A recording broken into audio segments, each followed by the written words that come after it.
풍신의 사주 이야기. 오늘은 장자연씨 사건의 증인이라고 하셨던 윤지호씨 사주풀이 한번 해보도록 하겠습니다. 사주풀이 전에 우리 딸의 응원 메시지 듣고 가도록 하겠습니다. 구독과 좋아요 꾹꾹 눌러주세요. 네, 구독과 좋아요 꼭꼭 눌러주시고요. 오늘 윤지호씨 사주풀이를 하게 된 계기는 구독자분께서 한번 해달라고 해서 올리는데요. 해도 될란가 모르겠어요. 이게 거의 일반인급인데요. 일단 한번 볼게요. 일단 이것이 윤지호씨 사주다 생각하지 않고요. 그냥 이 사주 자체만 가지고 한번 설명을 해보겠습니다. 정묘년 토끼띠해에 태어났고요. 무신월이라고 해서 가을철에 태어났습니다. 그리고 병호일주로 태어났는데요. 신월의 병화는 그 빛이 이제 점점 약해져 가고 있는 시기라고 할 수 있어요. 그렇기 때문에 무토라고 하는 큰 산을 보면 그 서산에 태양이 걸려 있는 것 마냥 그 빛이 어두워지는 것을 뜻하거든요. 그래서 유명해지기가 쉽지가 않아요. 이게 신월의 병화가 무토를 봤다라는 것은 수가 굉장히 많았을 때는 도움이 돼요. 근데 수가 없을 때는 큰 도움이 안 되는 그런 형태를 얘기를 하거든요. 그리고 이 사주에서 연월의 묘신 기문 그랬어요. 이것은 건강상으로는 갑상선 질환이라든지 그런 거 있잖아요. 성격적인 부분에 있어서 통제가 좀 안 될 수 있는 거잖아요. 갑상선 질환이. 그래서 그런 부분에 있어서 질환이 생기기 쉽습니다 하는 것을 뜻하고요. 이것이 이제 역술인들 같은 경우는 신기 이렇게도 작용을 해요. 기문이라고 하는 것은 생각지도 못했던 또는 생각지도 않았던 부분에 있어서 뭔가 초기 발달하거나 그럴 수 있음을 얘기를 하기도 하거든요. 근데 그 격이라고 하는 원령이 재성이라고 하는 격은 신기 발동이 잘 안 돼요. 왜냐면 이것이 재성은 현실감을 얘기를 하거든요. 현실감. 재성이 현실감을 얘기를 하는데 신기는 뭐예요? 신기 비현실 이렇게 얘기를 하거든요. 제격이라고 하는 것은 원령이라는 세상, 자기가 살아가는 세상 또는 가치관, 이것이 현실 감각을 공유해요.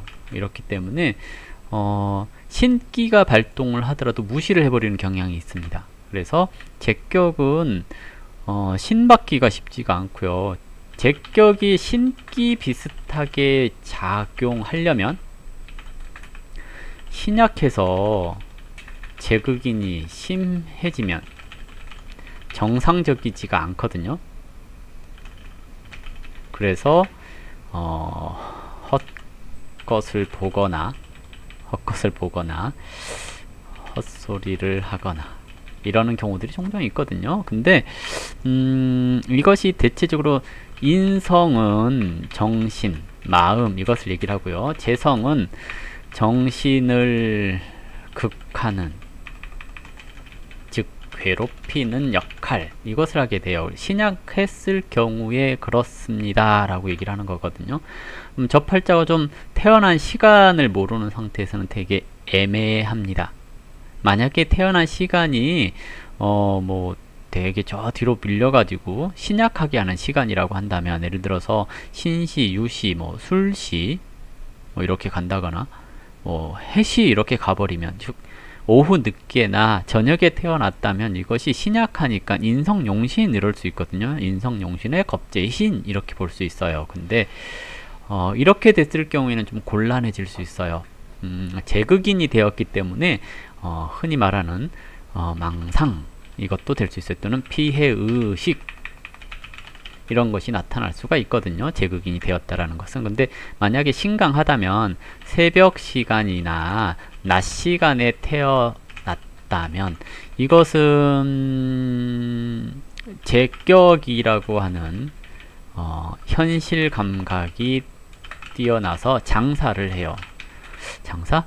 아니, 장사라기보다는 비즈니스적인 마인드, 이것을 하게 되는 경우가 많습니다. 그래서 어떤 일을 하는 데 있어서 비즈니스를 해요.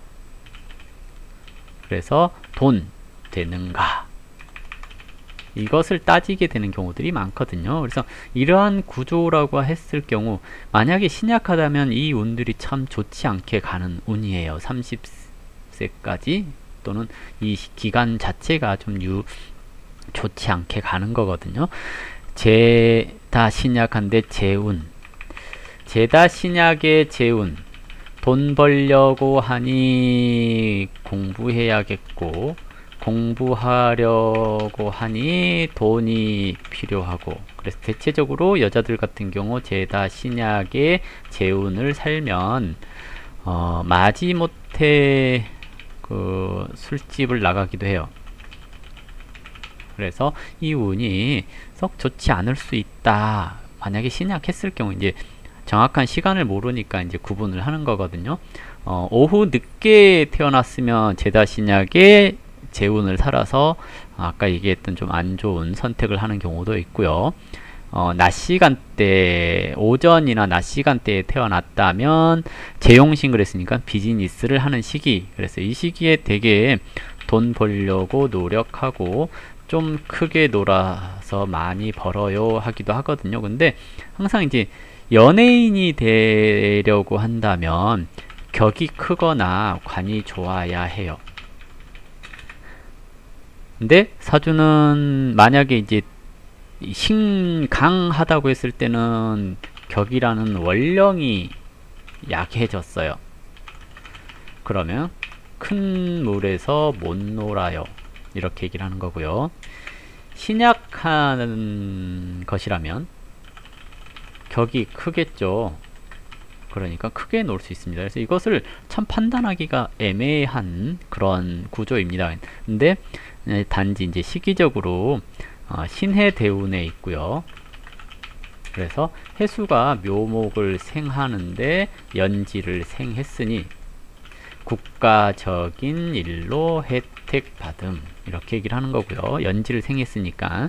그리고 원령의 신금이 해수를 봤으니 재생살하고 살인 상생 안됨 그랬거든요. 뭔 얘기냐면 재생살 하는 것은 내가 죽을지 모르고 큰 일에 뛰어듦, 거기서 살인 상생까지 만약에 이어지면 그 일이 고생 끝에 성공 그러는데요. 살인 상생이 안 되면 고생만 하고 뭐 이런 것을 얘기를 하거든요. 그러는데 이제 뭐 이것을 현실적으로 죽는다 이런 것이 아니고요.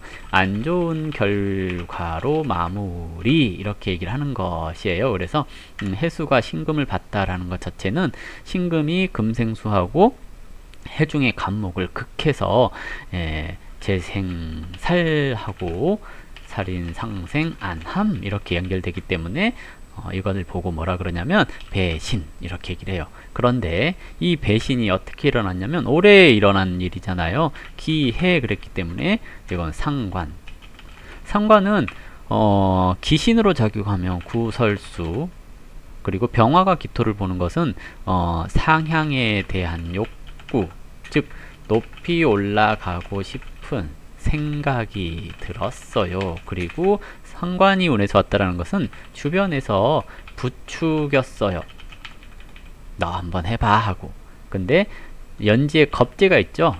가 있으니까 이것은 혼자서 뭘 한 건 아니에요. 주변에서 부추겼고요.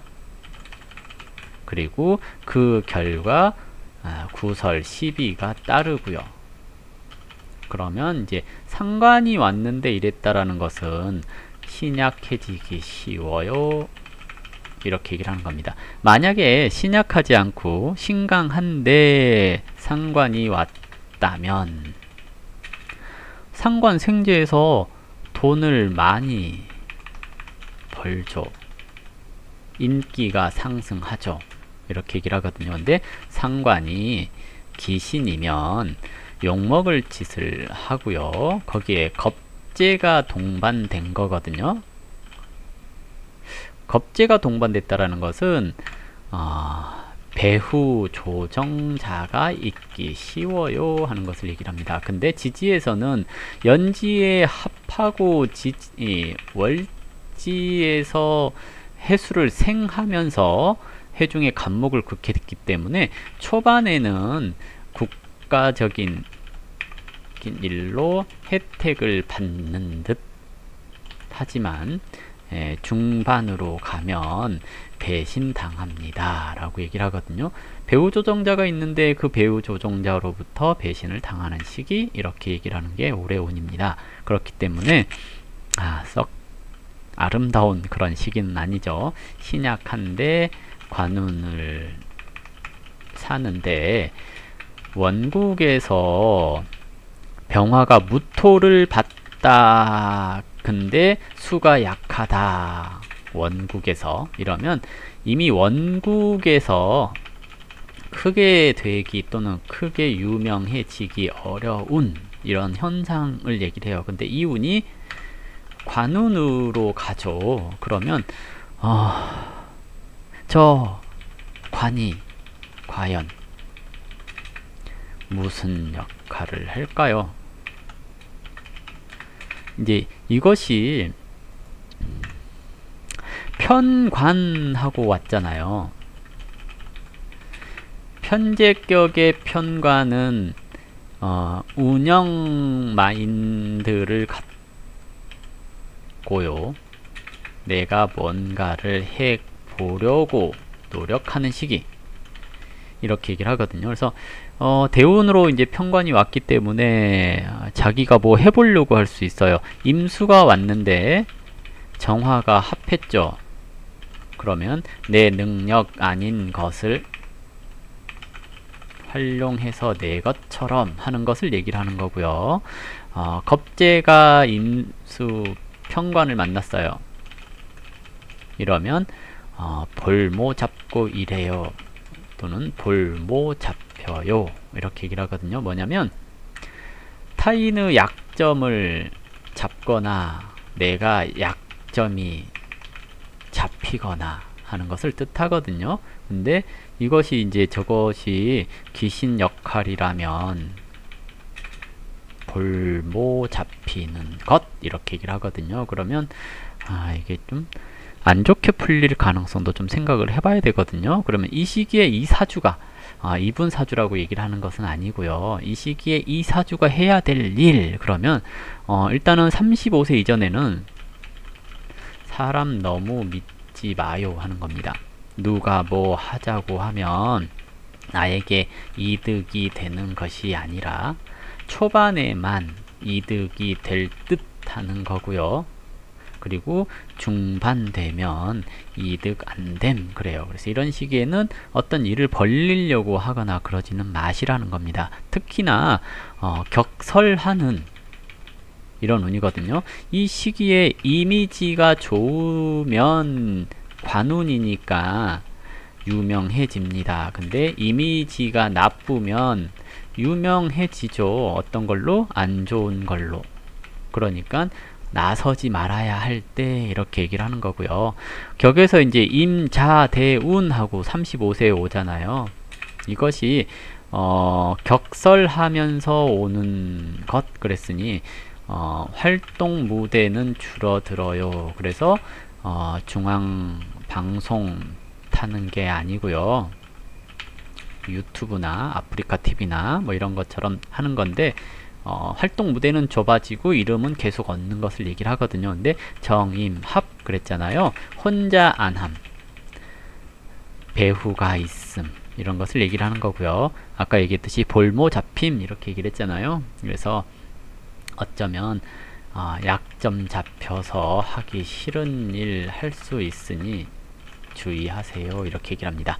이게 원국에서 격이 커버리거나 관이 쓸만하거나 이랬다고 한다면 이런 운들이 참 좋을 수 있어요. 대신 이게 이제 억부라든지 이런 것을 이제 깨고 들어가면 인간사가 꼬이거든요. 그래서 안 좋을 수 있거든요. 근데 일단은 격 자체에서, 원국 자체에서 이 팔자를 보고 빛나지 마라 그랬거든요. 저 무토가 문제라는 거죠. 천간으로 간목이 있으면 있으면 그나마 좀 낫고요. 수가 왕하다면 그런 대로 좀 괜찮아요. 수가 왕하다면. 근데 수가 약하다면 그러면 이제 저 무토로 인하여 빛나지 마라 그랬거든요. 그래서 너무 빛나버리면 곤란한데 임수가 와서 빛나게 해주면 저기 무토 때문에 또 막히거든요. 그래서 이 구조는 좀 그래요. 그리고 인성이 닫힌 것, 만약에 인성이 많아서 좀 극해줘야 하면 오히려 뭔가 이렇게 거짓말을 못해요. 근데 인성이 약하고 신약한데 제극인 되면 잘해요. 거짓말을. 예, 밥 먹듯이 해요. 그래서 저 팔자가 신약한가 신강한가 저도 모르겠어요. 태어난 시간을 모르니까요. 근데 이제 이 시기에 이런 문제가 생겼다. 구설 12로 마무리가 되었다. 그러면 저것이 신약할 가능성에 조금 더 무게를 둘 수가 있겠죠. 어쨌든 일간의 근을 가지고 있고요. 편제격이. 그러면 자기 주도적으로 뭘 해보려고 하는 욕심이 되게 많다라는 겁니다. 만약에 제격이 인성용신이고 겁재가 희신이 되었다면 돈 욕심이 정말 많고요. 상관운, 올해가 상관운이잖아요. 기해년 상관운에 별짓 다 합니다. 별일 다 하죠. 네. 독특한 컨셉으로 구설에 종종 오릅니다. 라고 얘기를 하는 게 이런 구조입니다. 왜? 상관운이니까요. 근데 겁재가 있으니까 배후가 있어요. 하지만 자기는 병호일간이기 때문에 자기 주관이 강해요. 겁재용신은 겁재가 용신이라는 것은 남의 것에 욕심내기 겁재니까 이렇게 얘기를 하기도 하거든요. 그래서 일단은 글쎄요. 제가 보기에 장자연 사건의 올바른 증인이라고 판단하기가 조금 거시기 하죠. 네, 조금 거시기 합니다. 특히 만약에 이제 이 시기에 혹시 술집에서 일을 한번 하셨다라든지 이러면 술을 좀 따르셨다라고 한다면 신약한 가능성이 좀 있죠. 자세히 모르겠어요. 일단은 사주 위주로 풀이했는데요. 제가 이분에 대해서 잘 모르니까 저게 그리고 정확한 생년월일이라고 파악하기 어려우니까 이것은 그냥 하나의 소설이라고 생각을 해주셨으면 합니다. 일반인이라서 제가 뭐 이걸 가지고 연예인인가? 아무튼 연예인도 아닌데 이렇게 풀이를 한다는 것 자체가 좀 무리수죠. 근데 궁금해 하시는 분들이 있는 것 같아서 한번 풀이를 해봤습니다. 프로필은 어디에 올라와 있더라고요. 그래서 이제 나무위키가 뭐 정확한 정보는 아닙니다. 그렇기 때문에 이것이 사실인 양 호도하지 않았으면 좋겠고요. 저는 그냥 사주를 한번 풀이를 해봤어요. 설명했듯이 신약한데 제극인이 되면 물론 이게 신강해 보이지만 태어난 시간에 따라서 어떤지 잘 몰라요. 신약한데 제극인이 되면 마음이 다쳤기 때문에 자기 합리화가 좀 심하다라고 생각을 해볼 수가 있습니다. 신강한데 제극인은 자기 합리화 이렇게 얘기를 하지는 않고요. 스스로가 자꾸 이렇게 수정해 나가는 거, 자기 자신을 개발해내기 위해서 수정해 나가는 거, 이것을 얘기를 하겠죠. 어쨌든 이걸로 윤지호 씨 사주라고 추정되는 것들을 풀이를 해봤습니다. 감사합니다.